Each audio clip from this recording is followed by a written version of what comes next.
Hi hello সবাইকে, আমি প্রতিভা আর তোমরা সবাই কেমন আছো জানিও। আজ শনিবার আর সকাল এখন ওই 8:15-20 মতো বাজে।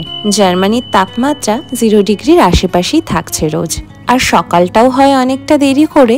যেমন দেখো, এই আজ 8টার পর থেকে আলো ফুটতে শুরু করেছে, আর একটু বৃষ্টি বা মেঘলা মেঘলা থাকলে তো কোনো কথাই নেই।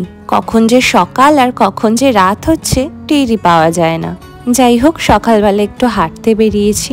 চারিদিকটা তো বেশ শান্ত আর চুপচাপ। এই রাস্তা বরাবর এখন যেদিকে যাচ্ছি সেটা হচ্ছে নদীর ধার, আর দেখতে পাচ্ছ রাস্তার মধ্যে আন্ডারগ্রাউন্ডের ভেন্টিলেশন দিয়ে কিন্তু ধোঁয়া উঠছে। যেহেতু ভেতরে সবসময় হিটার চলে, তাই তাপমাত্রার বৈষম্যের কারণেই কিন্তু এটা হয়। চলো এবার তোমাদের দেখাই আমাদের হাঁটা পথেও কিভাবে সিগন্যাল মেনটেন করতে হয়। জার্মানিতে হাঁটার রাস্তা, সাইকেলের রাস্তা আর গাড়ি অর্থাৎ যানবাহনের রাস্তা, এগুলি এই 3 ভাগে বিভক্ত। ও যে সামনে দেখতে পাচ্ছ মানুষের আকৃতির রেড ক্রসিং, এটা যখন গ্রিন হয়ে যাবে তখন আমরা রাস্তা পারাপার করতে পারবো। ঠিক একইভাবে সাইকেলের রাস্তাতে এবং যানবাহনের রাস্তাতেও করা আছে।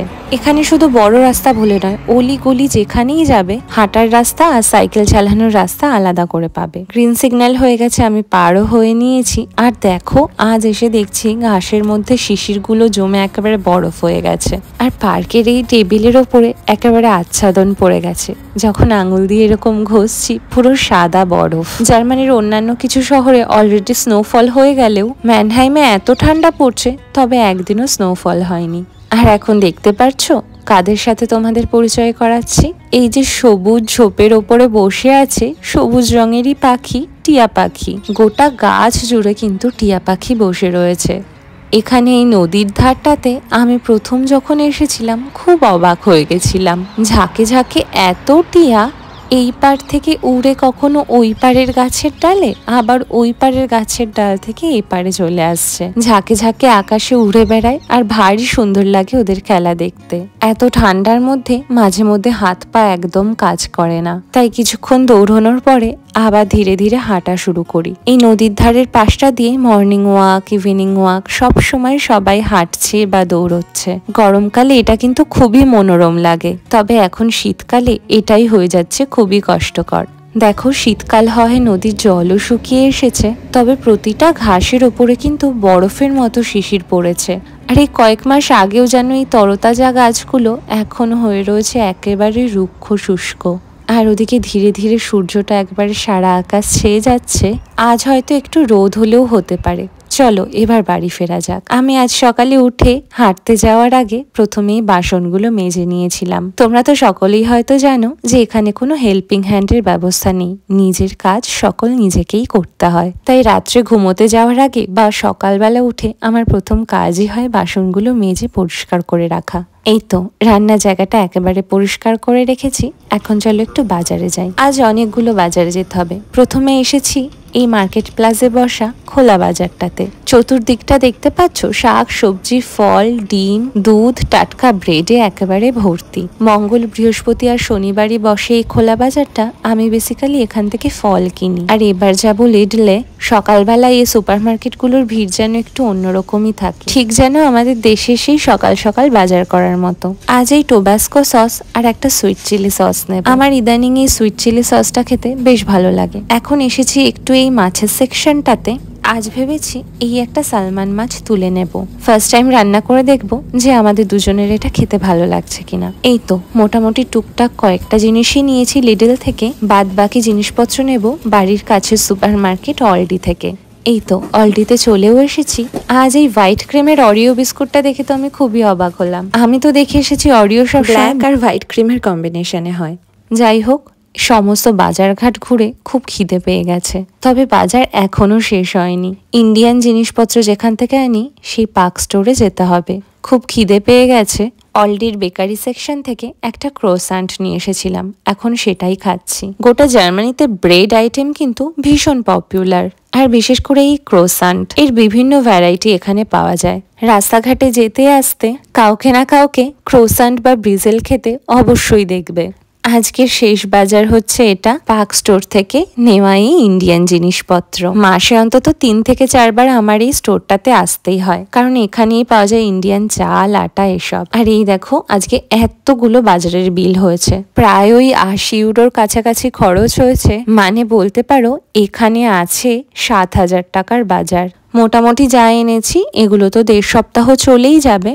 তবে মাছ, মাংস, ডিম, ফল, সবজি এগুলো তো প্রায় দিনই গিয়ে নিয়ে আসতে হয়। এখানে যখন আমি প্রথম এসেছিলাম জিনিসপত্রের এত দাম দেখে ভীষণ অবাক হয়েছিলাম। আসলে এখানের কারেন্সিতে তো এটা ঠিকই আছে, তবে সেই দামগুলো যদি তুমি ইন্ডিয়ান কারেন্সিতে কনভার্ট করো তাহলে প্রায় 4-5 গুণ হয়ে যায়। আর সত্যি বলতে তখনই যেন ভীষণভাবে মনে হয় যে জিনিসপত্রের প্রচুর দাম। যদিও এখন অনেকটা সয়ে গেছে আর আমি এখন বুঝতেও পারি যে কোন জিনিসের কেমন দাম হতে পারে। এই পনিরটা আমি আনি পার্ক স্টোর থেকে, বেশ টাটকা হয় আর খেতেও ভীষণ ভালো হয়। সাথে আজকে আবার একটু ফেটা চিজও এনেছি। এই চিজটা এখানকার মানুষেরা স্যালাডে ইউজ করেন, তো আমারও এবার থেকেই ফেটা চিজ দিয়ে গ্রিন স্যালাড করার ইচ্ছে আছে। এখন তো শীতকাল, তাই বেশ ভালো পালং পাওয়া যাচ্ছে, তো প্রায় দিনই আমি এই পালং শাকটা নিয়ে আসি। ইন্ডিয়ান পেঁয়াজ, সাদা পেঁয়াজ, রসুন, বাদামের একটা কৌটো, walnut, sweet chilli sauce, lemonade এইসব আর কি বাজার হয়েছে আজকে। ব্যাস এই সমস্ত জিনিসের মধ্যে যেগুলো ফ্রিজে রাখবো সেগুলো ফ্রিজে ঢুকিয়ে দেব, আর বাদ বাকিগুলো জায়গাতে তুলে রাখবো। আজ পার্ক স্টোর থেকে পাটালি গুঁড়ো নিয়ে এসেছি। শীতকাল তো পড়ে গেছে, একটু পিঠে পুলি খেতে ইচ্ছে করছে। দেখা যাক আদৌ এই গুড়টা দিয়ে কতটা ভালো পিঠে বানানো যায়। আগেই তো বললাম আজকে একবার ট্রাই করব সালমান মাছ রান্না করার। তো মাছের উপরিভাগটা ছাড়িয়ে এরকম ছোট ছোট পিস করে নিয়েছি। মাছগুলোকে ভেজে তুলে রেখে দিয়েছি। আর এবার তেলের ওপরে শুকনো লঙ্কা, জিরে ফোড়ন দিয়ে কাঁচা লঙ্কা, আদা রসুন একটুখানি বেটে দিয়েছি। তার উপর দিয়েছি ঝিরিঝিরি করা পেঁয়াজ আর যে সমস্ত মশলাপাতি যায় আর কি। আমি ওই নর্মাল পেঁয়াজ রসুন দিয়ে রুই কাতলা মাছের মতো করেই মাছটাকে রান্না করব আজকে। টুকরো করে কাটা বেশ খানিকটা টমেটো এতে দিয়ে দিয়েছি। এরপর ভালো করে কষিয়ে নিয়ে দেব কিছুটা জল। এখানে ঝোলটা প্রায় ফুটে এসেছে, এবার ধীরে ধীরে মাছগুলোকে দিয়ে দেব।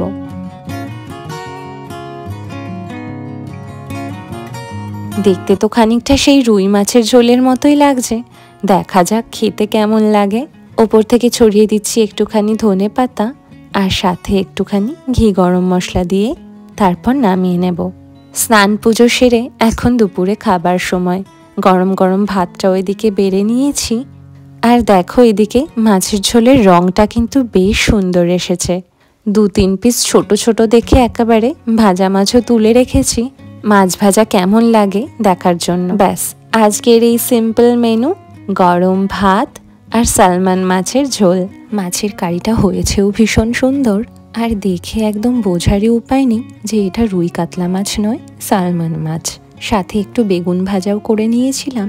তবে ডাল আজকে আর করিনি, কারণ দুজন তো মোটে মানুষ, তাই বেশি ঝোল ঝাল ডাল সবজিপাতি করলে সেই পড়েই থাকে। আর সত্যি বলতে দুবেলা ওই একই সবজি খেতে মাঝে মধ্যে ভালোও লাগে না। তাই এখন আমি সবসময় ওই অল্প পরিমাণে রান্না করারই চেষ্টা করি। যাই হোক লাঞ্চটা সেরে নিই। মাছটা কিন্তু আমার বেশ ভালোই লেগেছে। এবার এই মাছটা প্রায় দিনই এনে রান্না করা যাবে। ফলগুলো ফ্রিজেই থেকে যায়, কাটার অভাবে মাঝে মধ্যে খাওয়াই হয় না।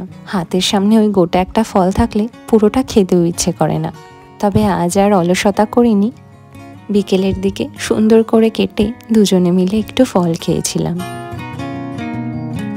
রাত ওই এখন 8:30 মতো বাজে।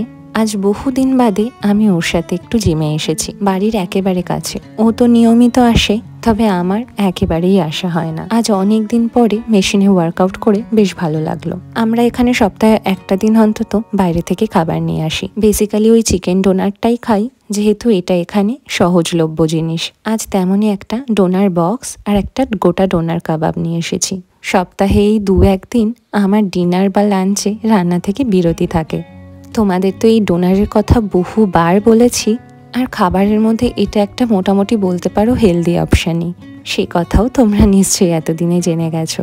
হেলদি কেন বলি জানো তো, এতে থাকে প্রচুর ভেজিস আর স্যালাড আর অনেকটা চিকেন শ্রেড করা। মাঝরাতে আবার একটুখানি কফি খেতে ইচ্ছে করছিল, তাই নিজের জন্য এক কাপ বানিয়ে নিয়েছিলাম। চলো এরই সাথে আজকের মতো ব্লগটা এন্ড করছি। দেখা হচ্ছে খুব তাড়াতাড়ি পরবর্তী আরেকটি ব্লগ নিয়ে। ততক্ষণের জন্য চলো টাটা।